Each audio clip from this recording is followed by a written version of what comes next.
Hello, ladies and gentlemen. Welcome back. This is HD. And this is PainUser. Yep. Still casting with you, PainUser. We're back. What? For another one. Yeah. I couldn't hear you for a second. I said we're back. It's these headphones we wear. It's very, very, very big. Blocks all the sound. Anyways, this is going to be a exhibition game that wasn't sent to me on hdreplays@gmail.com. Rather, it was sent to PainUser, and it's from PainUser's good friend, KawaiiRice. Yes, KawaiiRice. He said he had a pretty epic, 30-minute TvP with Axslav on Shakur's Plateau, so I hope you guys are in store for a nice little macro game here with a ton of drops and fast-paced action and some pretty sick battles. Yeah, that's what we hope to see. I mean, they have spawned by air relatively close, and Terran versus Protoss does boil down a lot to those dropships and the usage of drops. And on a map like this with Shakur's Plateau, since especially there's no rocks covering the inside shortcut anymore, I would expect to see a pretty macro game. But before this game gets underway, I just want to say that all the fans out there have been everyone's just having a resounding yes, a cheer, if you will, for our codecast, and I just want to thank you guys for all the support. PainUser loves it. I love it. Absolutely. It really helps out, like, all the guys jumping on the stream, yelling out, like, oh, HD, you're so cute, and PainUser, keep it up, you're awesome. Somebody like, we called really me fat. Whatever, dude. That's just, there's always one. For every 20 people that love you, there's, 5 out there that hate you. The curmudgeons. The curmudgeons. If you will. The Scrooges. But, I mean, that aside, we do really appreciate it. So thanks everybody for coming out and supporting in the chat and on the stream, because we do read that when we're doing live casts and broadcasts of all kinds, and in the comments on YouTube and stuff. It's just awesome, and we appreciate the support. So keep it up, guys, and we will try and interact with you as much as we can and give shout outs to people who give us shout outs. So yeah, and don't forget the major website for StarCraft 2, teamliquid.net, and the second most major website, IGN Pro League. Oh yeah, check out IGN Pro League. We are now in the main event and in the thick of things. The tournament has been going underway for quite a while now, and there's a lot of great games. I advise you guys not to miss out on a single one. Yeah, and it airs Thursdays through Sundays. On Pacific time, guys. I know there's a lot of guys from the East Coast who are like, what, 5 p.m.? But for me, that's 8 p.m. It's 5 p.m. PST, Thursdays through Sundays at justintv.com/IGN Pro League. So be sure and check that out. Did you know that PST actually changes depending on the season? It could be PT or PST. What? Or PDT, something like that. Yeah, who invented all these things for time and everything, man? That's why you got military time. Well, that's why I love the Protoss, because they can chrono boost. They can chrono boost. Time is not a factor for the Protoss. Not at all. One thing that I was reading this thread a while back, it was a question is, why do Protoss have all this technology, but they never seem to invent the wheel? They skip that entire phase of development. Yeah, I read that Isn't that really thought-provoking and intriguing? Mean, maybe they just never went with the wheel. But if you never build the wheel, how do you pass one of the fundamental steps in evolution of technology and just jump to warping in stuff? They can move with their mind, bro. They have psionic powers. You don't need a wheel. You can just levitate. Look at Archons, man. They just float around in a giant cloud of psionic energy. They don't even need feet. If you don't need feet, then you don't need the wheel. That's all I'm saying. Oh man, PainUser. Terran have that conventional style technology, what we're used to. Who even knows, man? We have no idea how the Protoss developed any of their technology. We'd have to read one of those one of those cool books that some of the Blizzard employees write on the backstory of StarCraft and Diablo and Warcraft. They have these novels, full graphic novels explaining how things came to be in the world of StarCraft and Warcraft and stuff like that. I haven't read any of them, but I've heard. I'm such a nerd, but I've never read any of the StarCraft books. I tried to do one for college for my book report or something, and the teacher didn't accept it. That's so sad. But she took the Halo one I did a few months later. Which nowadays it seems like professors are much more open to taking any kind of idea these days. As long as you're committed to it and it's something you're passionate about, I don't think they really care.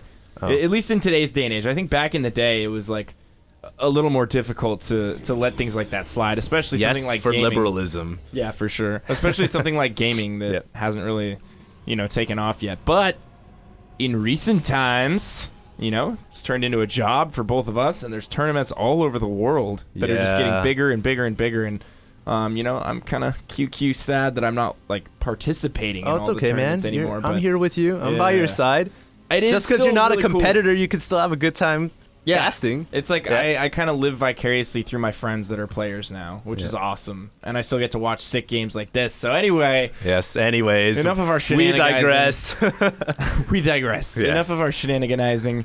We do have Stim and +1 weapons on the way for KawaiiRice. KawaiiRice. You having an aneurysm KawaiiRice right now. He's CPR. Gonna get a factory, and he's probably gonna follow that up with a really quick starport and swap that onto the reactor. And I love his defense at the front near the natural. He's got that supply depot wall going up, and he has those 2 bunkers, so he's just super safe. Yeah, I couldn't agree more. Safe. Yeah, his wall right now is perfect. It does look like right now we have maybe an SCV and probe little chase around the other side of the map, but for now, things are relatively calm. It's like the calm before the eye of the storm. Quiet on the Western Front. Indeed. Man, that book was crazy. That movie was crazy, too. Super old movie. You were mentioning to me a movie the last time we casted. I think it was Aliens. We digress. Anyway, we're coming continue. back. No. Wait. I have to say this. You were mentioning me Aliens, and I've never seen Aliens yet. And then I said that in our cast, right? And everyone in the video railing comments, on you, right? Yeah, they were railing me. They're like, dude, what? How have you not seen Aliens? That's ridiculous, man. Hey, speaking of ridiculous. Oh, God. We do have a Dark Shrine coming from Axslav right now. Yep. I mean, yeah, dude. Aliens put Sigourney Weaver on the map, dude. That's like her claim to fame. Who's Sigourney Weaver? What? Oh man, I'm gonna get like 20 different haters. Sigourney Weaver. I'm not really that big in Michael movies. Bean. Is that the guy man, that's from, like old school, just like cream of the crop, early 90s, late 80s actors and actresses. But anyway, he is following that up with a very quick starport. We re-digress. And he's going to be getting 2 early medevacs out, and Combat Shield is going to finish right as +1 finishes. So we have Stim done. We have Combat Shield about to finish. +1 is about to finish. And look to see him load those medevacs up immediately and head out for an early game drop here. Yeah. Looks like he's going to be going straight for that. Yeah, I think he is going to go straight into a drop here because he's got those double, double reactor dropships coming out, and we'll see how much damage he can do. You made a good point that he is finishing all his upgrades in time, and Axslav comes in with an observer, and he sees everything, the all-seeing eye that is the observer. Yeah, real good timing with that observer right now. He didn't really know what KawaiiRice was up to, and now he's got a pretty good idea that he's obviously going with some drop play here. So he's going to bring his units back to the main, and look at that. He already has units in perfect position to deal with this drop. So he's probably going to be 100% ready for this. I don't really see the drops doing that much damage. And wow, look at all the DTs out on the map. We have DTs and observers just like patrolling every corner of the map right now. He has KawaiiRice's base completely surrounded. He has both the Zelnaga towers. Wow, he's killing the destructible rocks in mid to get in both of the destructible rocks, actually. He has the gatekeepers, so to say. Really, if you look on the minimap, there's like red dots everywhere. It's like watching a serious case of red measles here, man. Red measles it's spreading actually, all over. No, but the thing is, it's actually really good. For some reason, that made me think of Dr. Seuss. I don't know why, but Can you bust a rhyme right now? I do not eat green eggs and ham. Sam I am. Sam I am, oh Henry VIII I am. What the hell are you talking about, dude? Kind of merged 2 songs together right there. Hey, but we do have the double dropships coming in, and it looks like, KawaiiRice going to come in with a quad drop here, but releases his initial drop first into the natural, and I feel like the timing here may be a little off. He could have definitely came in at the same time to extract maximum damage, and as it stands, it looks like KawaiiRice will be able to hold off with minimal losses, but that's in lieu why'd you leave me behind, guys? Oh, the Marine did go down. Poor bastard. Just got left out in the open. Hey, he gets right the purple medal, man, for Drop bravery. goes off in the main, and he's going to be able to kill this photon cannon. If he takes these zealots out, he might be able to get some damage done here. The medevac's doing a great job keeping those Marines alive, and oh my god, the probes are getting shredded. 1, 2, 3, 4, 5, 6, 7 probes, I think, going down right there. I couldn't count. They were dying so quickly, but man, Stim to Marines just shredding through those, and KawaiiRice is going to keep all the medevacs alive. However, he lost quite a few units right there. That's really going to cut into his army value later on in this game, and I think Axslav is going to turn a lot of those wayward DTs that we've seen patrolling all over to the map into some Archons here, and that's going to give him a really strong, a powerful mid-game army. Assuming that he morphs those DTs into Archons and mixes them into his army. Yeah, so many players don't realize the potential of the Dark Templar. If it fails to do damage due to the fact that your opponent has detection all over the map, hey, you can still recycle it into an Archon, and I think nowadays more players are starting to realize just how good Archons are. Yeah, man. They are so badass. Yeah, I mean, they're just agree with you. super strong. Look at that. 350 hit points. You know what I like to say? So much damage on the way in, and then they got that AE plus bionic, dude. You know what I like to say? It's just Templars having sex, man. Dude, there's actually like an old Brood War MSL commercial where this little kid is like talking about what he wants to be when he grows up, and all the kids in the class are like, I want to be a doctor, I want to be a lawyer, and he's like, I want to be a professional StarCraft, or no, he's like, I want to be an Archon, and then he's like, oh no, hold that thought. Oh, we do have a big battle right here. EMP's going off all over Axslav's army. EMPs. Yeah, and I think that KawaiiRice may have enough to break this attack. With those reinforcements from the natural, he is going to clean up on everything. Yeah. And wow, that was a huge victory for KawaiiRice right there. He still retains all 4 medevacs, keeps a majority of his bio alive, and kills so many high-value units from Axslav right there. Got all the sentries, the Archons, some of those DTs, and this DT looks to be on hold position and hold fire. Just a permanent scout right there, just I like it. hanging out, not even taking swipes when they're standing right in front of him. That's not very DT-like. You know what this DT is? It's that kid, man. He wanted to become an Archon, but he changed his mind. All right, so this kid, he's I'm glad I could jog your memory. Yeah. Everybody's like, I want to be an artist, I want to be a doctor, I want to be a lawyer, and then he's like, I want to be an Archon. It's the most powerful unit in Brood War. And then he's like, I need to find a Templar quickly and get married.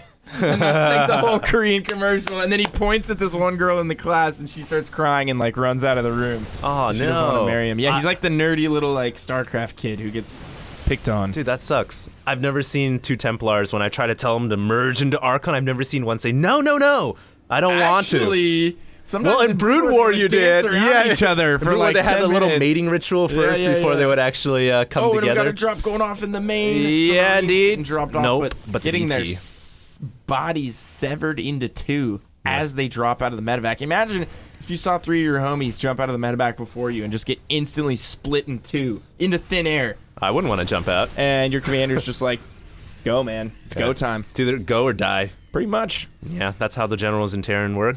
I think that's how the generals in every race work. I know that's what you do to your Terran forces. Here we go, though. KawaiiRice versus Axslav once again in the middle, and I think Axslav may have enough charge loss to bust through this time around. Looks like he does. Very close, and KawaiiRice pulling his army back. Good micro from KawaiiRice right there. Just absolutely getting the most out of his units, splitting off to the right and picking off those Archons, and then using the rest of his force to kill those Zealots, and he will clean that up, so he's going to move into the 3rd here. I don't know if he has enough. Axslav is going to warp in another set of units pretty quickly here. That Archon will go down. There's just a handful of Zealots left, but man, Zealots are so buff.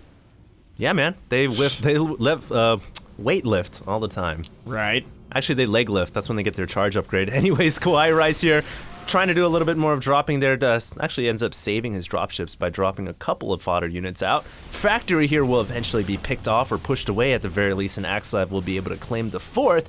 But KawaiiRice is coming in with yet again another dual drop, and he's going to go straight into the main, but a DT awaits their arrival, and this is just going to be disastrous. Well, luckily, he dropped a few of those units on the low ground. They were just going to be cannon fodder. There are no units on the high ground here, so KawaiiRice just doing a great job with all this multi-pronged harass right now. He's just getting so much out of all these drops and forcing Axslav to tax his multitasking ability. He's all over the place. He's forced to bring units here, bring units there.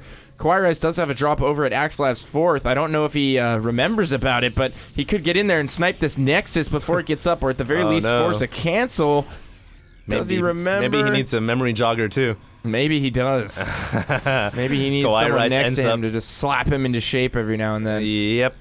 But it doesn't look like he's remembering. Man, he could cancel this Nexus. Why isn't he doing it? There it is. Yeah, there we go. He's going to get in there. And, he may be able to extract a couple probe kills for free here. KawaiiRice has a chance, but he's not paying attention. Totally forgot about the drop. He just left it on autopilot. And those Colossus are going to come mop this up. It looks like he was trying to push in the middle of the map at the same time, but I don't think he's going to be able to get anything done there. Yeah. I commend him for trying, though. Just wish that his memory there was like 100%, because if it had been, I feel like he could have, I don't know, sniped the Nexus, got a bunch of free probe kills. Yeah, I agree with you. And that would have been awesome. I agree with you. I think the probe kills there would have taken the cake. And now we're back in the middle of the map, and it looks like KawaiiRice is going to try and engage here, but there's Colossus pincering his army on both sides, and they're just blasting through the Marines. He's also dropping in the back of the main. But, oh man. Oh my goodness. It's Axslav getting the better of that one. Terran devastation in the middle of the map, and the DT's warping in to save their Dark Shrine. Will they be able to do it? Oh no, the scan going down, and I think the last DT is going to go down, but with the Colossus arriving to support, KawaiiRice's drop is foiled once again. And it's just, the name of this game, PainUser, has been dropship after dropship, but I feel He's like... also dropping the 4th again. Wow. Yeah. But I feel like these drops aren't that cost effective. Well, you know, this is a style that we've seen a lot out of recent Terran players. Puma actually used this to great success, and a lot of Terran players are probably trying to emulate that style. They're just not as experienced with when and where to drop, although if you really think about it, he's doing quite a bit of damage with these drops. He's stayed ahead on Harvesters all game long. That's true. He's managing to keep the medevacs alive. He might actually... No, he's not going to pick off the 4th here, but he did kill quite a few probes. And the whole time, he's been macroing back on his side of the map. He has his 4th. He has his 3rd. They've been fully operational, unharassed this entire time. That is true. So, you know, all in all, and he's still ahead on supply, 185 to 172 right now. He's got good upgrades. Oh, and he gets the Dark Shrine, finally getting some benefits out of, in terms of killing off a production building with these dropships. And I know he's been trying to get that DT Shrine for quite some time. Here. And a double drop at the same time. Finally, the dropships coming into play and affecting a lot of damage to Axslav. And the thing here is, not only does it do economic damage, PainUser, but I think it also does a mental damage to Axslav, because he's got to frantically cover all bases rather than building up a big ball and just pushing out like most Protoss do. Absolutely. And then right back there, as soon as Axslav tried to move out, KawaiiRice, oh my god. Man. KawaiiRice. I do the same thing with White Raw. I'll be like, White Raw. It's okay, man. Sounds like a baby version of White Raw. Right, White Raw. White. Yeah, Kawhi right there anticipated him moving out and then dropped on the bottom side of the map, and then he's also going to kill the 5th here. Yeah. So he's really just putting the hurt to Axslav right now. And dare I say he's putting the pain to Axslav? Using the pain on Axslav? Yeah. Sure, you can use that. I'll let you use that. All right, as long as it's not patent pending. Nope. KawaiiRice pushing in here with a large force here, and I don't know, man. This is looking pretty bad for Axslav. Axslav does have a lot of Colossus, though, and there aren't really that many Vikings, and it looks like KawaiiRice isn't paying attention to his Vikings. Oh my goodness, the charge lot's pushing the Terran army back, and Axslav doing a pretty good job here, keeping the majority of his Colossus alive, and he's gonna be able to repel the attack. God, Marines versus Colossus is the most painful thing for me to watch. They just get shredded limb from limb, and that ghost gets picked up in the medevac. What a save right there from KawaiiRice. Just such impressive play, and that all the while he was dropping the 4th as we were watching that battle, picking off tons of probes, and still ahead on supply, 144 to 106. And God, this is just such intelligent, frantic drop play from KawaiiRice. 54 workers killed for him with all these drops, and picked off a few tech buildings as well. He has lost some of his army power in a few of these drops. We have seen him lose a couple medevacs worth of units, but all in all, I think he's come out way ahead with all this drop action. And like you said, it's also that mental factor too. Yeah, absolutely.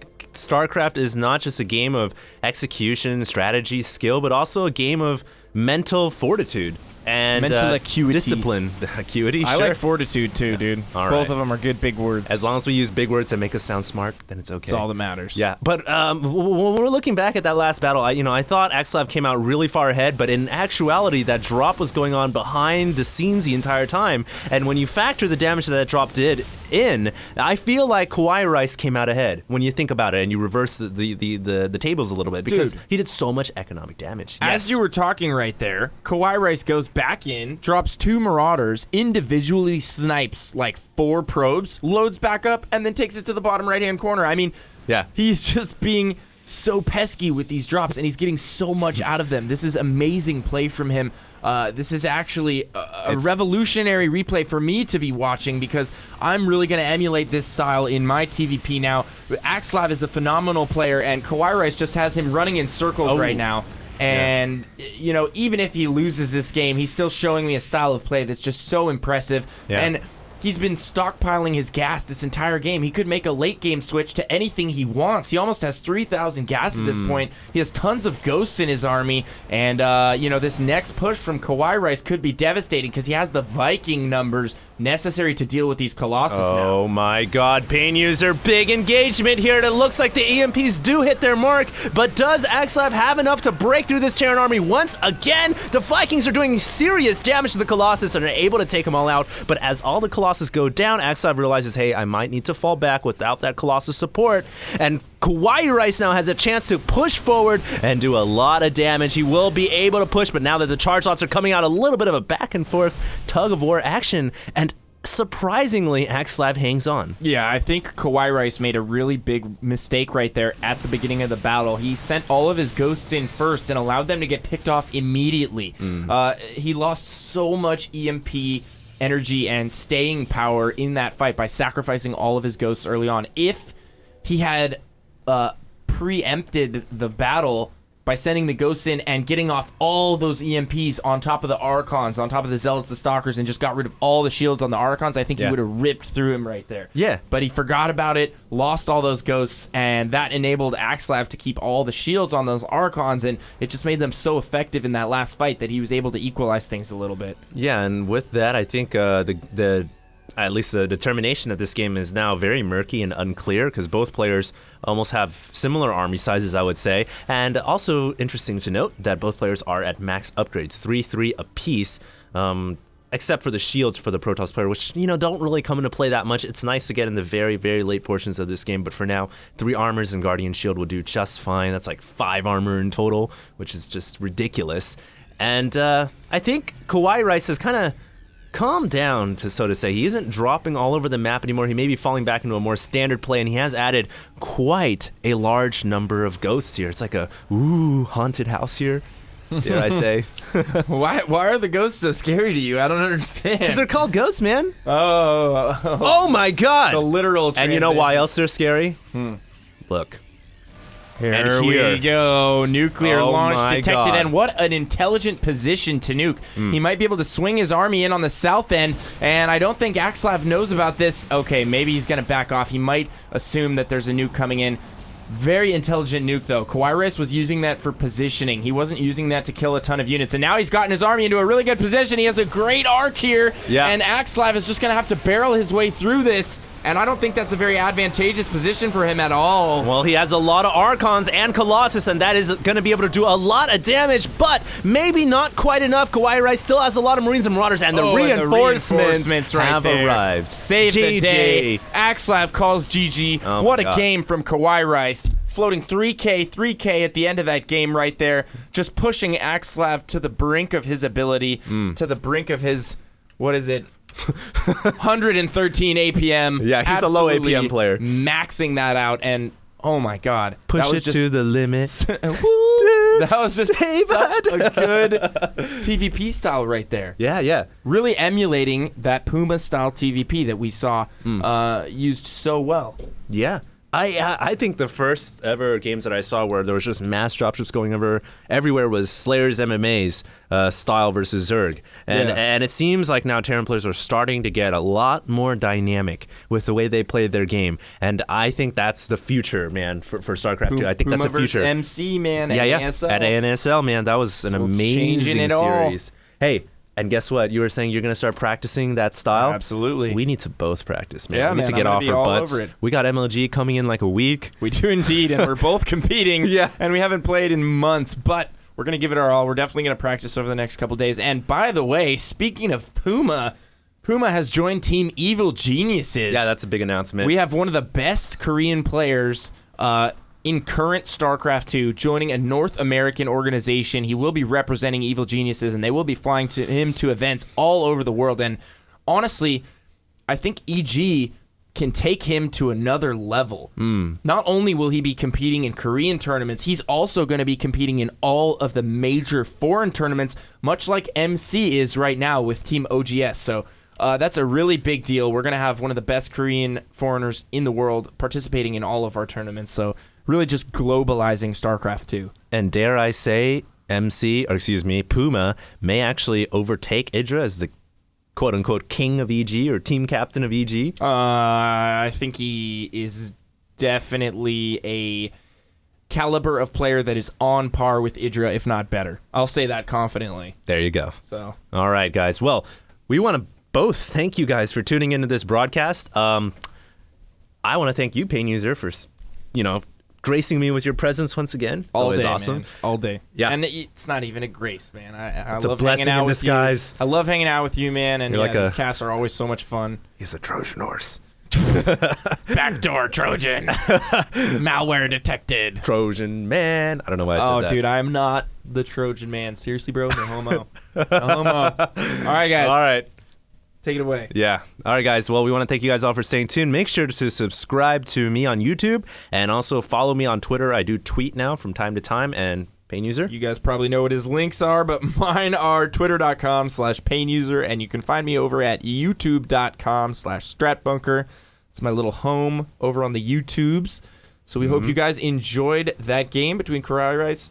Oh my God, somebody shoot me. Between KawaiiRice and Axslav. It's like a speech impediment. I don't even know. All right. Well, make sure to also follow us on IGN. It's ign.com/IPL. And tune in Thursdays through Sundays at 5 p.m. Pacific time. Thank you guys for tuning in. This is HD and PainUser signing out.